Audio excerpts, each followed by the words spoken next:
வணக்கம் நண்பர்களே. So day 2 between India versus England Ranchi test complete English domination தான். ஸோ ஒரு விஷயம் கண்டிப்பா நான் சொல்லணும்னு விரும்புறேன். அதாவது அஸ்வினோட போலிங் பத்தியும் இந்த பக்கம் பஷீரோட போலிங் பத்தியும். ரெண்டு பேருமே டால் ஆஃப் ஸ்பின்னர்ஸ் தான். பட் அஸ்வின் வந்து பாத்தீங்கன்னா ரைட் ஹேண்ட் பேட்ஸ்மேன் வந்தாலே அரௌண்ட் விக்கெட் வந்து எல்பிடபிள்யூ டார்கெட் பண்ணி தான் போலிங் போட்டிருந்தாரு.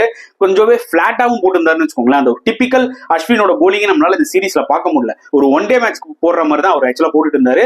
இன்ஃபேக்ட் இந்த ஃபர்ஸ்ட் டே 1ல வந்து பாத்தீங்கன்னா ரொம்ப பிளாட்டா போட்டார். ரொம்ப ஈஸியா விளையாடிட்டாங்க பேட்ஸ்மேன். அந்த ரைட் ஹேண்ட் பேட்ஸ்மேனுக்கு அந்த அவுட் சைட் ஆஃப் ஸ்டம்ப்ல ரஃப் இருக்குல்ல, அதை யூஸே பண்ணல ஒரு ஓவர் தி விக்கெட் வந்து.